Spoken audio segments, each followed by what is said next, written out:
ناظرین کی خدمت میں سلام و آداب. آپ دیکھ رہے ہیں وائس آف لداخ. آج سوموار ہے، نومبر کی 17 اور جمادی الاول کی 25 تاریخ. آج کی تازہ ترین خبروں کو لے کر میں سید ہاشم رضوی حاضر. ناظرین سے گزارش ہے کہ تازہ ترین خبروں اور حالات و واقعات سے باخبر رہنے کے لیے ہمارے چینل کو سبسکرائب کریں اور خبریں آخر تک ضرور دیکھیں. آپ دیکھ رہے ہیں آپ کا پسندیدہ news channel voice of Ladakh.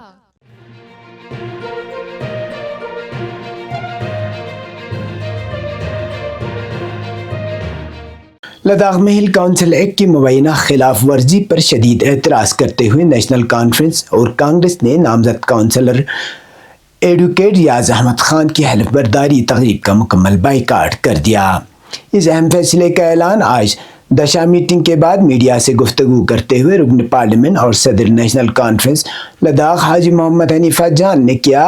M P حنیفہ جان نے کہا کہ انتظامیہ اور وزارت داخلہ نے خواتین کے لیے مخصوص نشست پر مرد کو نامزد کر کے ہل کونسل ایکٹ کی روح کو مجروح کیا ہے. انہوں نے اس فیصلے کو خواتین کے حقوق پر شب خون قرار دیتے ہوئے کہا کہ یہ اقدام حکومت کے اپنے ہی دعووں کی نفی ہے. حنیفہ جان نے وضاحت کی کہ ہل کونسل ایکٹ کے مطابق 4 نامزد کونسلروں میں سے 2 نشستیں خواتین کے لیے مخصوص ہیں اور کرگل میں ہل کونسل کے قیام سے لے کر اب تک اسی اصول پر عمل ہوتا آیا ہے. لیکن حالیہ نامزدگی میں اس اصول سے انحراف کیا گیا جس پر سیاسی جماعتوں نے سخت ناراضگی کا اظہار کیا ہے. انہوں نے کہا کہ میں اس مسئلے کو سرکار کے ساتھ ضرور اٹھاؤں گا. انہوں نے کہا کہ حکومت ایک طرف خواتین کو بااختیار بنانے کا دعویٰ کرتی ہے جبکہ دوسری جانب انہیں ملے ہوئے قانونی حق کو چھین رہی ہے. انہوں نے واضح کیا کہ خواتین کے ساتھ سراسر ناانصافی ہے اور ہم اس ناانصافی کو قبول نہیں کریں گے. احتجاج کے طور پر نیشنل کانفرنس اور کانگریس کے تمام کونسلر اور نمائندوں نے آج منعقد ہونے والے حلف برداری تقریب میں شرکت نہ کرنے کا فیصلہ کیا ہے. سیاسی حلقوں کے مطابق یہ معاملہ لداخ کی سیاست میں ایک نئی قانونی اور آئینی بحث کو جنم دے سکتا ہے.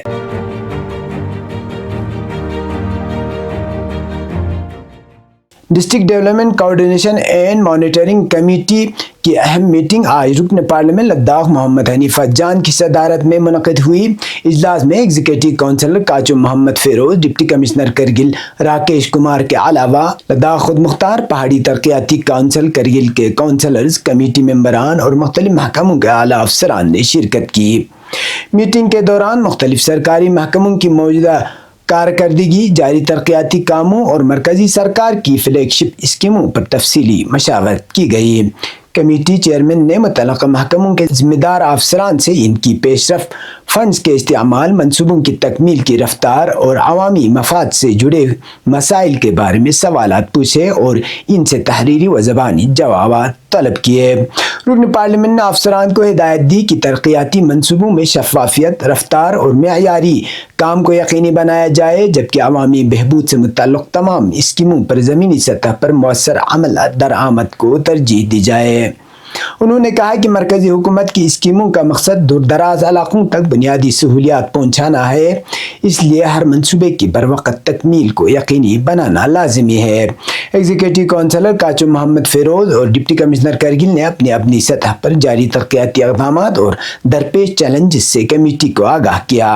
اجلاس کے دوران مختلف محکموں کی جانب سے پیش کردہ رپورٹس کا جائزہ لیا گیا اور کمیٹی نے متعلقہ عملوں میں بہتری کے لیے ضروری ہدایات جاری کی. میٹنگ میں اتفاق رائے بھی پایا گیا کہ عوامی ضروریات اور خطے کی ترقی کے لیے بین المحکماتی تعاون اور مؤثر نگرانی لازمی ہے تاکہ کرگل میں جاری تمام ترقیاتی منصوبے اپنے مقررہ اہداف کے مطابق آگے بڑھ سکیں.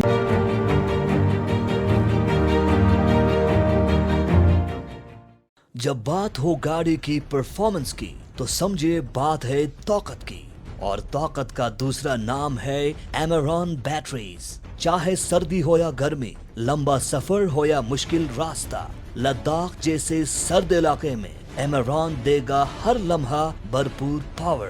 اتنا ہی نہیں بلکہ آپ اپنے پرانے بیٹریز کو بھی نئے بیٹریز سے تبدیل کر سکتے ہیں. ایمران بیٹریز اب دستیاب ہے آپ کے اپنے شہر میں. Imran show room opposite Islamia school complex, petrol pump, Kurbathang, Kargil. Imran, last long, really long.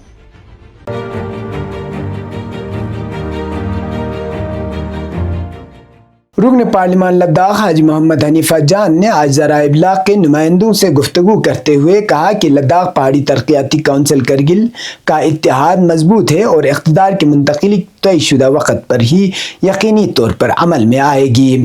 M P حنیفہ جان نے کہا کہ لداخ کو یونین ٹیریٹری کا درجہ ملنے کے بعد سیاسی غیر یقینی ماحول اور مقامی مسائل کے حل کے پیش نظر نیشنل کانفرنس اور کانگریس نے باہمی اتفاق سے ہل کونسل تشکیل دی۔ انہوں نے بتایا کہ کونسل کی تشکیل کے وقت ایک کامن منیمم پروگرام ترتیب دیا گیا تھا جسے تحریری معاہدے کی شکل بھی دی گئی تاکہ تمام جماعتیں طے شدہ اصولوں اور وعدوں پر قائم رہیں۔ ایم پی موصوف نے واضح کیا کہ ہل کونسل کے اندر اتحاد نہ صرف برقرار ہے بلکہ تمام معاملات طے شدہ معاہدے کے مطابق چل رہے ہیں۔ انہوں نے یقین دلایا کہ اقتدار کی منتقلی بھی اسی معاہدے کی روشنی میں مقررہ وقت پر ہوگی۔ انہوں نے کہا کہ سیاسی ہم آہنگی اور اتحاد ہی لداخ کے عوامی مسائل کے حل اور خطے کی ترقی کے لیے ضروری ہے اور ہل کونسل اسی اصول پر آگے بڑھ رہی ہے۔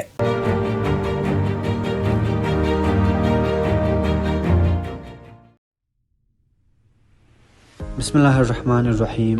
جموں کشمیر و لداخ کا سب سے شاندار پرائیویٹ ہاسٹل، جہاں کا ہاسٹل کمپلیکس شاہ راہ سے صرف 500 میٹر دور ہرے بھرے ماحول میں 7 کنال رقبہ موجود ہیں، جہاں پر ٹھہرے ہوئے بچے شہر جموں کے بہترین پرائیویٹ ادارے مثلاً don't international school, Khuda Bakhsh public school, J P world school, S P smart public school اور مائر اسکول وغیرہ میں ایڈمیشن لے سکتے ہیں۔ لہٰذا والدین سے گزارش ہے متحری ایجوکیشنل سوسائٹی کے وساطات سے چلائے جانے والے اس بہترین ہاسٹل میں اپنے عزیز بچوں کو 5ویں کلاس سے لے کے 8ویں کلاس میں داخلہ دے کر ہمیں خدمت کرنے کا موقع دیں۔ مزید تفصیل اور ایڈمیشن پروسیس کے لیے MES آفس امام خمینی ٹاور کارگل یا مندرجہ ذیل ٹیلی فون نمبر پر رابطہ قائم کر سکتے ہیں۔ ایڈمیشن فارم کی لاسٹ ڈیٹ اب 30 نومبر تک ایکسٹینڈ ہو گئی ہے۔ فارم MES آفس کارگل یا وارڈن آفس رائکا جموں بٹھنڈی سے حاصل ہو سکتے ہیں۔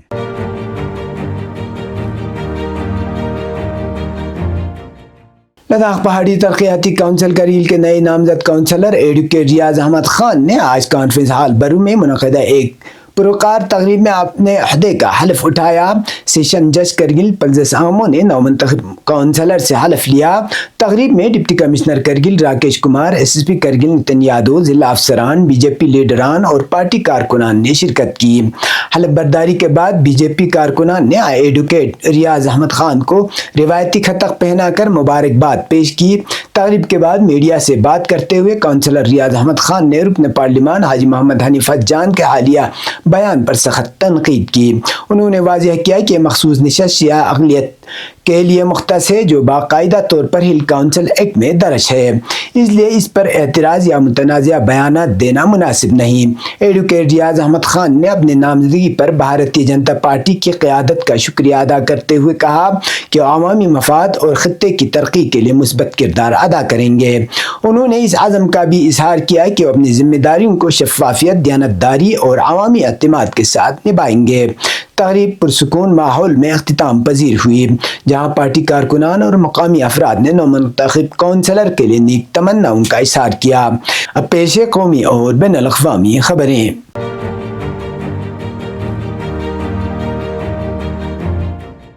سعودی عرب میں پیر کے روز علی صبح ایک بھیانک سڑک حادثے میں کم سے کم 42 ہندوستانی عمرہ زائرین کے جاں بحق ہونے کا اندیشہ ہے۔ ان میں سے کئی زائرین کی تلنگانہ کے حیدرآباد سے ہونے کی معلومات سامنے آئی ہے۔ حادثہ اس وقت پیش آیا جب مکہ سے مدینہ جا رہی ایک بس مفرحات علاقے کے پاس ایک ڈیزل ٹینکر سے ٹکرا گئی۔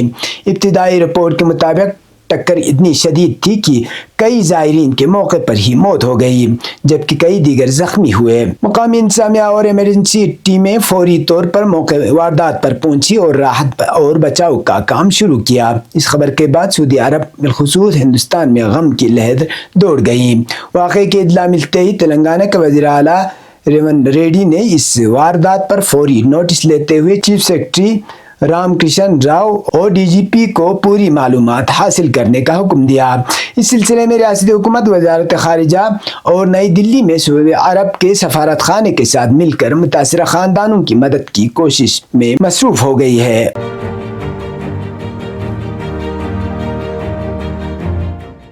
بنگلہ دیش کی سابق وزیر اعظم شیخ حسینہ واجد کے خلاف انسانیت کے جرائم کا مقدمہ گزشتہ سال سے زیر سماعت تھا، جس میں انہیں سزائے موت دینے کی استدعا کی گئی تھی۔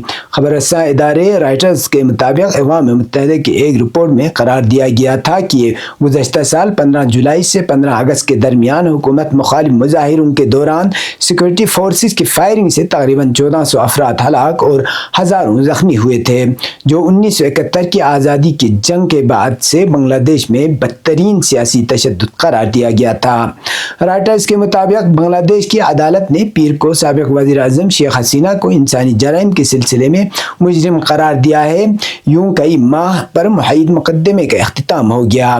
الجزیرہ کے مطابق عدالت نے اپنے فیصلے میں کہا ہے کہ وزیر اعظم شیخ حسینہ نے لوگوں کو اکسانے والا حکم دے کر اور ضروری اقدامات نہ کر کے انسانی حقوق کی خلاف ورزی کی۔ 78 سالہ شیخ حسینہ اگست 2024 میں بنگلہ دیش چھوڑ کر ہندوستان چلی گئی تھی اور دلی میں جلاوطنی میں رہ رہی ہیں۔ یہ تب تک کی خبریں، اسی کے ساتھ مجھے اور میرے ساتھیوں کو دیجیے اجازت۔ اللہ حافظ۔